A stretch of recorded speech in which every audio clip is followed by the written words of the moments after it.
Hello and welcome to SPM focus UPSC. आज के 6 नवंबर 2025 के एपिसोड में हम कुछ इंपॉर्टेंट टॉपिक्स कवर करेंगे जो कि यूपीएससी प्रिपरेशन के लिए काफ़ी रेलेवेंट है।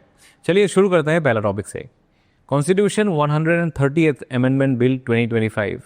ये बिल अभी पार्लियामेंट में इंट्रोड्यूस किया गया है और इसका मकसद है एथिकल गवर्नेंस को बढ़ावा देना और एग्जीक्यूटिव अकाउंटेबिलिटी को एंश्योर करना।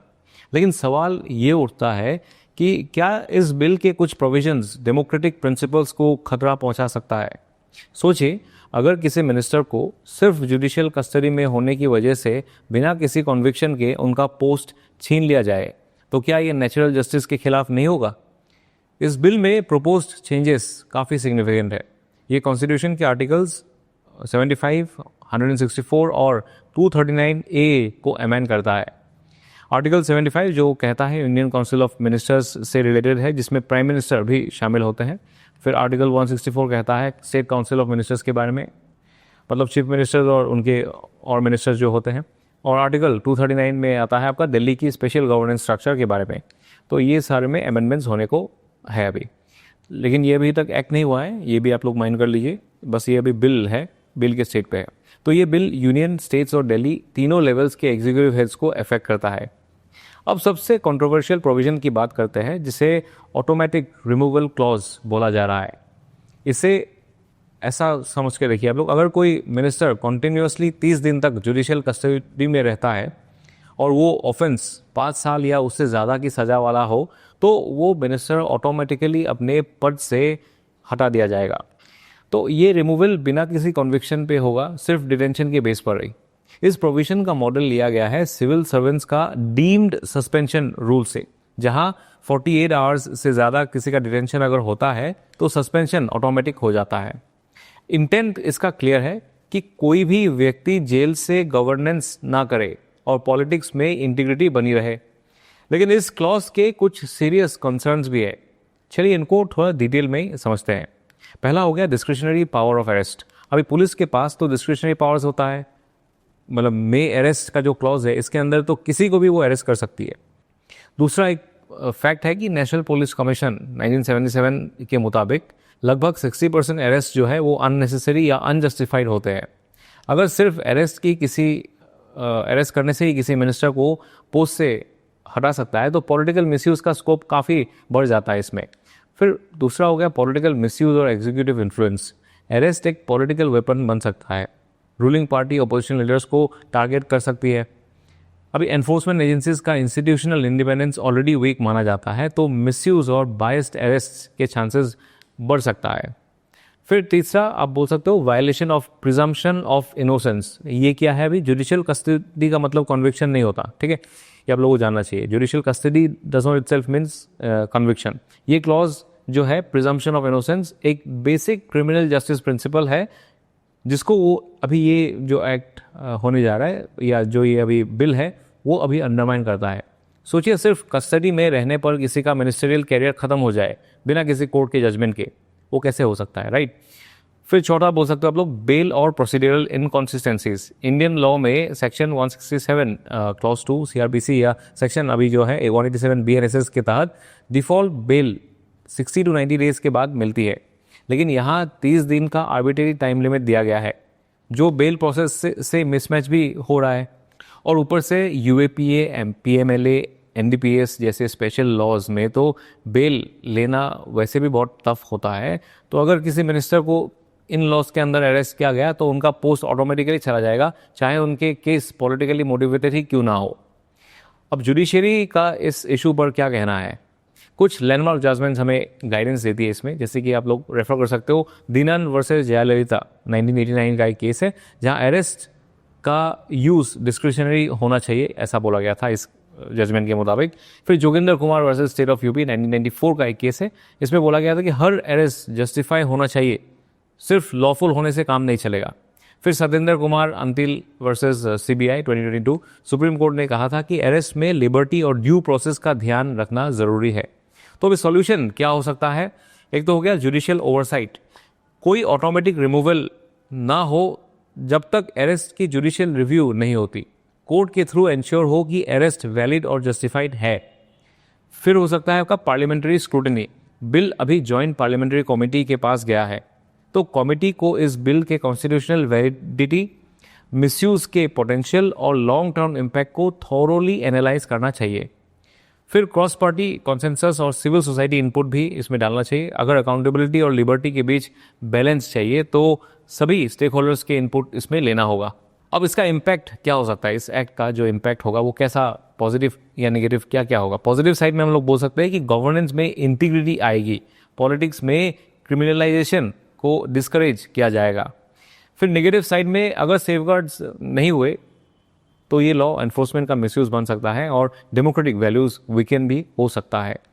चलिए अब अगले टॉपिक देखते हैं, इंडिया की आईटी सेक्टर का ट्रांसफॉर्मेशन और इससे जुड़ी चैलेंजेस। आपने सुना होगा टीसीएस, इन्फोसिस, विप्रो जैसे जायंट्स अब लार्ज स्केल ले ऑफ्स कर रहे हैं। लोग इसे साइलेंट एग्जिट्स कह रहे हैं क्योंकि काफ़ी लोग क्वाइटली एग्जिट कर रहे हैं बिना ऑफिशियल ले ऑफ नोटिस के। लेकिन सवाल यह है क्यों हो रहा है ये ऐसा।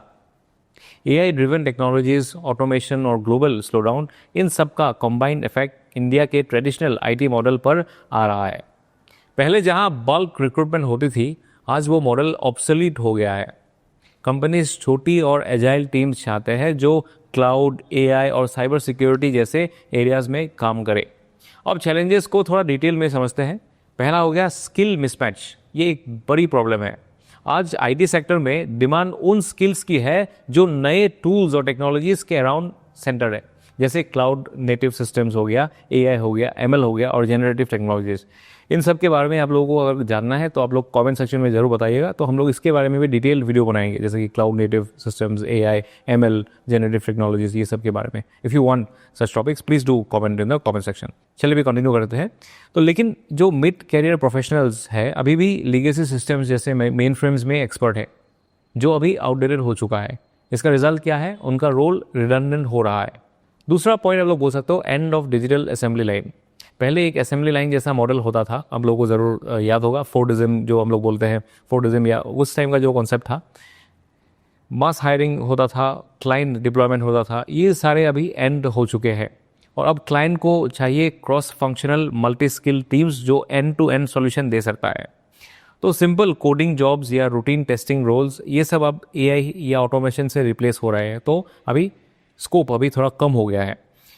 थर्डली, एआई और ऑटोमेशन का डिस्ट्रप्शन। जनरेटिव एआई अब कोड लिख रहा है, डॉक्यूमेंटेशन कर रहा है और बेसिक ट्रबल शूटिंग भी हैंडल कर रहा है। तो जिनके रोल्स रिपीटेटिव है उनका जॉब थ्रेट में आ गया है अभी। टीसीएस, अमेजॉन और भी ऐसे कुछ फर्म्स ने लाखों लोगों को डायरेक्टली या इनडायरेक्टली इम्पैक्ट किया है। Fourthly, we can say global headwinds और पॉलिसी चेंजेस। ग्लोबल स्लोडाउन के चलते क्लाइंट्स का आउटसोर्सिंग बजट श्रिंक हो गया है, ये भी एक रीज़न है। यूएस और यूरोप में टाइटनिंग वीज़ा नॉर्म्स जैसे H1B rules in US, Indian जो टैलेंट है उसके लिए भी एक चैलेंज बन के रह गया है। इन कंट्रीज़ में अब हायर लोकल प्रेशर ज़्यादा है, जिससे इंडियन कंपनीज़ की ऑपरेशनल कॉस्ट भी बढ़ता ही जा रहा है। तो गवर्नमेंट और इंडस्ट्री का रिस्पॉन्स क्या है इसमें? पहला है कि डिजिटल इंडिया मिशन, आप लोग लिख सकते हो। अगर ऐसा कुछ क्वेश्चन है कि गवर्नमेंट या इंडस्ट्री का रिस्पॉन्स क्या है इस पर्टिकुलर फील्ड पे या जो ले ऑफ्स हो रहा है, तो हम लोग क्या करें कि डिजिटल इंडिया मिशन चला रहे हैं, उसमें डिजिटल इंफ्रास्ट्रक्चर और गवर्नेंस बूस्ट कर रहे हैं हम लोग। उसके बाद STPI हो गया, software technology parks of India. अभी ऐसे 67 सेंटर्स अक्रॉस इंडिया है जहाँ इनोवेशन और एक्सपोर्ट्स प्रमोट कर रहे हैं। फिर 100% FDI अंडर ऑटोमेटिक रूट, मतलब फॉरेन इन्वेस्टर्स को IT सर्विसेज में इन्वेस्ट करना इजी बनाया गया है। फिर आप लोग बोल सकते हो national policy on software products 2019 में आया था ये। अब भारत मतलब एक सिर्फ सर्विस हब नहीं, सॉफ्टवेयर प्रोडक्ट नेशन भी बनने की तरफ जा रहा है, बस सर्विस सेक्टर में ही नहीं रहेगा। अब बात करते हैं वे फॉरवर्ड की। AI अपस्किलिंग का एक बड़ा पुश होना चाहिए। TCS ने अभी 5.5 लाख लोगों को बेसिक AI और 1 लाख लोगों को एडवांस AI का ट्रेनिंग दी है। फ्यूचर स्किल्स प्राइम जैसे कि नासकॉम प्लस मीटी का इनिशिएटिव जो है, ये टारगेट करता है कि 1 मिलियन प्रोफेशनल्स को डेटा, AI और साइबर सिक्योरिटी में रीस्किल करना। करिकुलम ओवरऑल अगर हम लोग देखें तो national curriculum framework for higher education 2023 का तहत AI, ML और डिज़ाइन थिंकिंग को मेन स्ट्रीम सिलेबस में लाया जा रहा है। रोट लर्निंग हटाकर इनोवेशन बेस्ड लर्निंग पे फोकस बढ़ा रहा है। स्टार्टअप्स और डीप टेक को सपोर्ट भी मिल रहा है। फिर आईटी ग्रोथ का फ्यूचर अब सर्विस से नहीं, डीप टेक एंटरप्रेन्योरशिप से आएगी, जैसे ब्लॉकचेन, क्वांटम कंप्यूटिंग, एआई। फिर स्टार्टअप इंडिया सीड फंड और डिजिटल इंडिया इनोवेशन फंड नए एज स्टार्टअप्स को सपोर्ट कर रहे हैं। तो ये सब आपको याद रखना है, ठीक है। ह्यूमन सेंट्रिक ट्रांजिशन भी हो रहा है, जैसे कि लेऑफ्स के बाद सिर्फ ट्रेनिंग नहीं, कैरियर काउंसलिंग और फाइनेंशियल सपोर्ट भी ज़रूरी है। तो एक्सपर्ट्स रिकमेंड कर रहे हैं कि 6 to 9 मंथ्स की सैलरी कॉम्पेंसेशन दी जाए लेड ऑफ एम्प्लॉयज़ को, ताकि वो रिस्किल करने की जो नए रोल्स में अगर रिस्किल करना है उन लोगों को, उसमें आने के लिए उन लोगों को टाइम मिले, एक सिक्योरिटी मिले। तो इम्पैक्ट क्या होगा इंडिया के लिए? पॉजिटिव साइड में होगा, इंडिया एआई और डीप टेक में ग्लोबल लीडर बन सकता है। दूसरा, प्रोडक्ट बेस्ड आईटी ग्रोथ होगा, इनोवेशन बढ़ेगा। लेकिन नेगेटिव साइड भी है इसका, शॉर्ट टर्म में जॉब लॉसेस बढ़ेगा और डिजिटल स्किल गैप और ज़्यादा वाइडन हो सकता है, जहां लो स्किल वर्कर्स पीछे हो जाएंगे।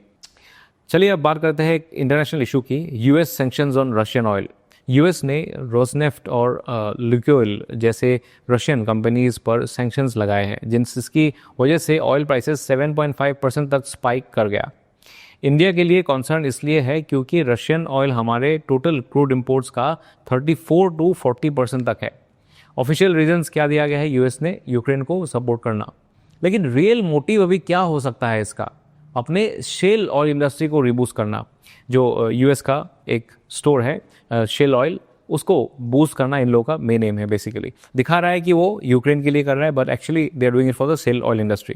शेल ऑयल एक्सट्रैक्शन काफ़ी महंगा प्रोसेस है, हाइड्रोलिक फ्रैकिंग से निकलता है ये, जिसमें पानी और केमिकल्स से रॉक्स ब्रेक किया जाता है। फिर यूएस शेल ऑयल तभी वाइबल होते हैं जब ऑयल प्राइस $65 पर बैरल से ऊपर हो। सैंक्शंस से प्राइस बढ़ेगा तो यूएस अपना ऑयल बेच पाएगा। एनवायरमेंटल कॉन्सर्न्स भी है इस पर, ग्राउंड वाटर पॉल्यूशन होता है, फ्रेश वाटर यूजेस होता है और सिस्मिक रिस्क भी बढ़ जाता है। चलिए अब अगले टॉपिक की तरफ चलते हैं। एनवायरमेंट से जुड़ा एक इशू, साइट्स की रिसेंट रिपोर्ट। साइट्स यानी convention on international trade in endangered species, ये एंडेंजर्ड एनिमल्स और प्लांट्स के इलीगल ट्रेड को रेगुलेट करता है। इंडिया को साइट्स ने वार्निंग दी है, अपेंडिक्स 1 स्पीसीज जैसे गोरिल्लास, चिंपांजीज, स्नो लेपर्ड्स का इलीगल इंपोर्ट हो रहा है इंडिया में। कुछ लोग इन्हें कैप्टिव ब्रेड बोलकर इंपोर्ट कर रहे हैं, पर असल में ये वाइल्ड से पकड़े जा रहे हैं। इंडिया को बोला गया है कि जब तक वेरिफिकेशन सिस्टम नहीं होता इंपोर्ट बंद रखा जाए। ये इशू जीएस पेपर 3 में एनवायरनमेंट सेक्शन में डायरेक्टली लिंक्ड है, तो आप लोग इसको थोड़ा याद रख लीजिएगा। चलिए अब आज के लास्ट टॉपिक की तरफ चलते हैं। एक इम्पोर्टेंट डिस्कवरी जो चिक्कामगलुरु कर्नाटका के वेस्टर्न घाट्स में हुआ है। एक नया स्पाइडर स्पीसीज मिली है, पिलिया मेलेनिडू। तो इस जीनस का पहला स्पाइडर 123 ईयर्स पहले केरला में मिला था 1902 में, और पहली बार मेल और फीमेल दोनों स्पीसीज एक साथ आइडेंटिफाई किए गए हैं इस बार। तो ये प्रीलिम्स के लिए याद रखना इसको कि वेस्टर्न घाट्स बायोडाइवर्सिटी हॉटस्पॉट है और पिलिया जीनस से जुड़ी डिस्कवरी अब दोबारा हुई है। तो एस्पिरेंट्स आज के लिए इतना ही, कल फिर मिलेंगे नए टॉपिक्स के साथ। This is focus UPSC signing off. जय हिंद।